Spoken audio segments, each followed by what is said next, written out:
On parle de lutte des classes. Et c'est toujours très intéressant de le faire ici, puisqu'ici, à Tourcoing, on est au cœur de la lutte des classes. On est dans la lutte des classes mise en pratique, comme l'a expliqué Sam tout à l'heure en parlant notamment des Gilets jaunes. L'Union locale de Tourcoing est à la pointe de l'unification, de l'unité d'action avec les Gilets jaunes. En ce qui concerne l'Union départementale, ça s'est réglé le 17 novembre par un appel à l'unité d'action et aux manifestations avec les Gilets jaunes lors du comité général.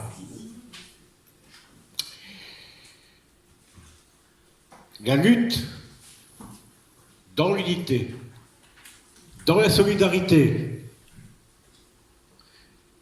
et la voie qui mène, la voie gagnante qui mène aux conquêtes sociales et à notre émancipation, comme l'ont démontré les salariés du Mortier cette dernière semaine.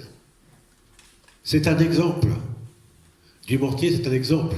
On vous l'a dit, il y a eu le soutien de l'Union locale, mais aussi des Gilets jaunes. Tout le monde est passé soutenir. C'est ce en quoi, à l'Union départementale, nous disons qu'aucune lutte ne doit rester isolée. C'était dans le document d'orientation voté à 97% il y a 3 ans. Et Tourcoing fait la démonstration que nous étions sur la bonne voie. La lutte, la solidarité et la proximité. La proximité, c'est l'union locale. Et effectivement, cette union locale est une maison du peuple. Comme d'autres unions locales sont en train de le devenir, un peu partout en France. Pas toutes, mais beaucoup. C'est pourquoi il nous faut absolument défendre les unions locales. Absolument faire en sorte qu'elles vivent, qu'elles aient les moyens de vivre. Comme le disait Roland, en cherchant des camarades qui vont pouvoir donner un petit peu de temps, pas beaucoup, mais un petit peu de temps à leur union locale, mais surtout en se battant pour conserver les locaux, c'est très important. C'est la raison pour laquelle, d'ailleurs, nous avons réhabilité la salle de l'avenir à Dunkerque, qui nous appartient. Nous l'avons réhabilitée, nous avons mis les moyens, nous nous sommes battus pour que ça fonctionne, et ça va fonctionner puisque nous allons y tenir notre congrès. Nous avons un local à nous que personne ne peut nous reprendre, sauf coup d'État, bien sûr. Pensez bien que si le Front National, tout civilisé qu'il se présente, arrive au pouvoir, les expropriations vont aller bon train. Nous, pour l'instant, nous préparons le 43e congrès. Nous demandons bien sûr à tous les syndicats de s'inscrire en masse, de prendre à bras-le-corps et le rapport d'activité pour vérifier que ce que nous avions, les orientations que nous avions votées ont été respectées, mais aussi prendre à bras-le-corps le document d'orientation, qui est la seconde étape après le document d'orientation de 2007. D'amender, s'ils trouvent que ça ne va pas assez loin, par exemple, et d'en discuter, mais d'en discuter profondément, dans leurs commissions exécutives, dans leurs assemblées générales, parce que c'est le document primordial qui fixe les orientations, comme l'expliquait William tout à l'heure. Ça ne fixe pas un catalogue revendicatif, même si vous trouverez dans ce document quelques revendications précises, mais qui fixe les orientations et qui fixe le but, l'objectif des syndicats CGT du Nord pour les 3 prochaines années. C'est vrai qu'on a fait, du moins on a essayé de faire un grand travail. Tout n'a pas été parfait. Néanmoins, nous avons remonté les finances de l'UD. Nous sommes encore, quelque part, entre guillemets, sous perfusion du FNI, mais nous avons préservé au moins les salaires des salariés de l'Union départementale, parce que c'était ça notre première contrainte et notre premier objectif et notre première crainte, c'était de ne plus pouvoir payer les salaires. Là, de ce côté-là, on a réussi. On a réussi aussi à maintenir, je vais vous le dire, la salle de l'avenir. Et nous avons cherché à être pas aussi réactifs que l'Union locale de Tourcoing, ce serait difficile, parce que la machine UD est un peu plus grosse déjà, elle est plus lourde à mettre en marche, et nous avons cherché à être réactifs, à faire les choses, à être présents sur le terrain, et à faire les choses rapidement, même si le dernier communiqué sur Dumortier est tombé un tout petit peu tard à mon goût, et je prends toute la responsabilité parce que c'est moi qui l'ai fait, donc je sais qu'il a essayé de faire un peu tard. Mais néanmoins, on a relayé tout de suite, et on a relayé tout de suite la solidarité financière qui était demandée par les salariés. Parce que nous pensons aussi que c'est une des voies importantes. Les caisses de solidarité, caisses de grève sont des voies importantes de la réussite de la lutte. Maintenant, tout ce travail pourrait être remis en cause. Il pourrait se produire quelque chose qu'on pourrait nommer comme une catastrophe. Vous le savez, vous avez vu que l'Union départementale des syndicats CGT du Nord a écrit à la Confédération pour dire qu'il part son mécontentement, mais aussi pour que tout le monde soit bien au courant de ce qui est en train de se passer. Que si on n'y regarde pas de plus près, on va dire oui, c'est Jean-Paul Delesco, notre secrétaire général, qui est visé. Et on essaie de l'écarter de l'Union départementale du Nord. C'est un fait. C'est vrai qu'il y a une question de personne. Mais ce n'est pas ça, le fond du problème. Le fond du problème, c'est qu'on assiste à une sortie de congrès, une sortie du 52e congrès, où la Confédération a dû remettre dans ses cartons l'établissement des comités régionaux, des grandes régions, où et elle fait rentrer par la fenêtre ces comités régionaux. C'est-à-dire que ce qui est visé là, c'est pas Jean-Paul Delesco, c'est l'Union départementale des syndicats CGT du Nord.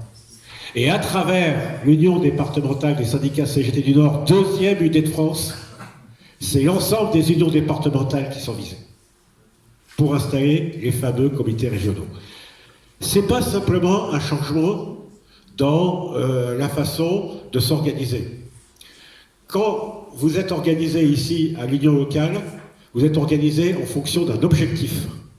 Cet objectif, je vous l'ai dit tout à l'heure, c'est la lutte des classes mise en pratique.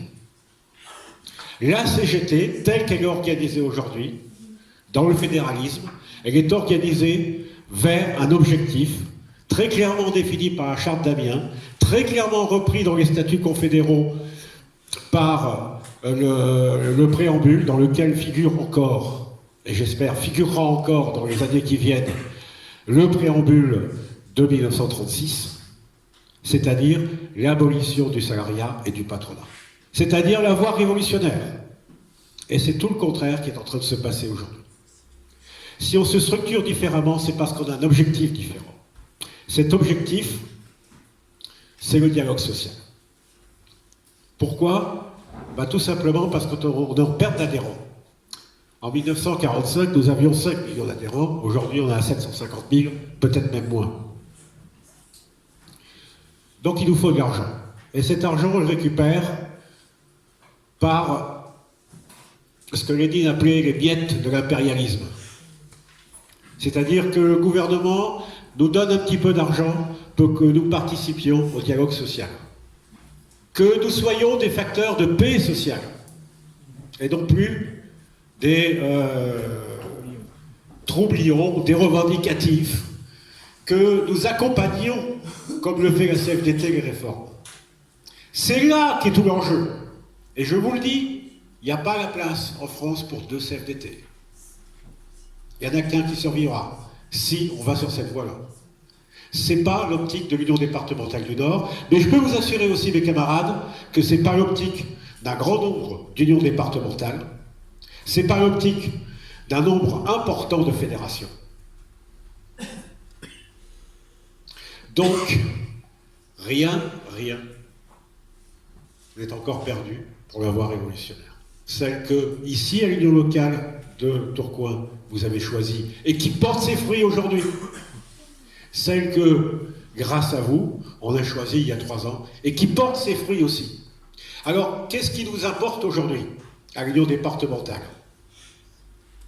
C'est de pouvoir mener jusqu'au congrès les campagnes dans lesquelles nous sommes inscrits. ADP, on vous a demandé à tous, là, pour ceux qui n'ont pas encore fait, de voter pour obtenir le référendum d'initiative partagée. Il nous faut 4 700 000 signatures. Mais il nous faut atteindre le million très vite. On n'en est pas très loin. Pourquoi? Parce que Macron, il a dit, moi, je le descendrai à 1 million. Alors maintenant, depuis qu'il y a eu les gilets jaunes, il n'est plus question de le descendre à 1 million. Hein, parce qu'il sait très bien ce qui va lui arriver s'il le fait. Mais ça, on va pouvoir lui rappeler. Dès qu'on sera 1 million, on va lui rappeler.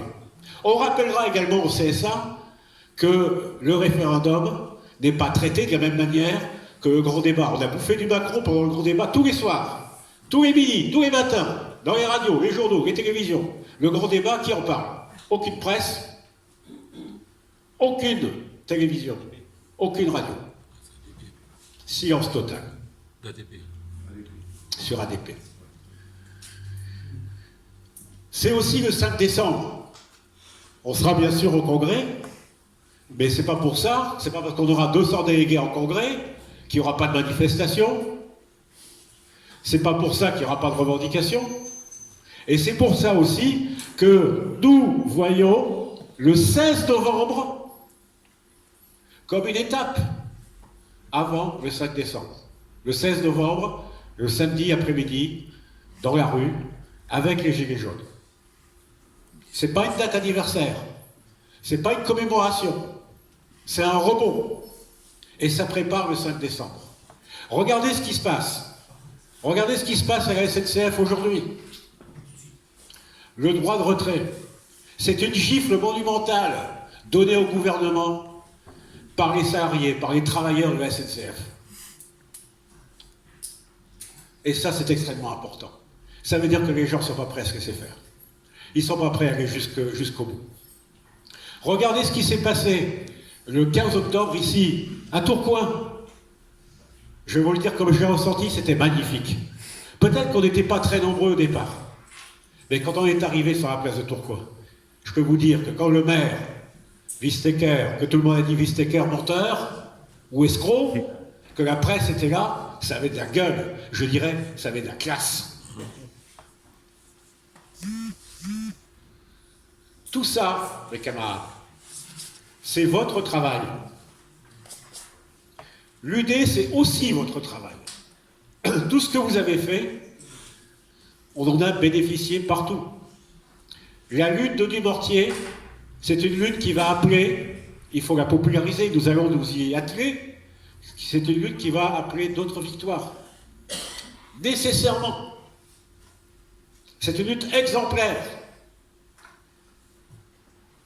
Et ça, croyez-moi bien, je pense que les patrons aussi dans le coin, ils l'ont compris. Ça va être plus dur la prochaine fois. Mais nous, on l'a compris aussi. Donc on sera aussi plus dur. Et pour ça, je vous fais confiance. De tout ce que j'ai entendu aujourd'hui, de tout ce que je connais de l'UL de Tourcoing depuis le temps que j'y traîne les pieds, je pense qu'ici, il n'y aura pas de souci. Je vous souhaite un excellent congrès, mes camarades, et je vous dis, rendez-vous au 43e congrès de l'UD à Dunkerque, dans notre bâtiment à nous.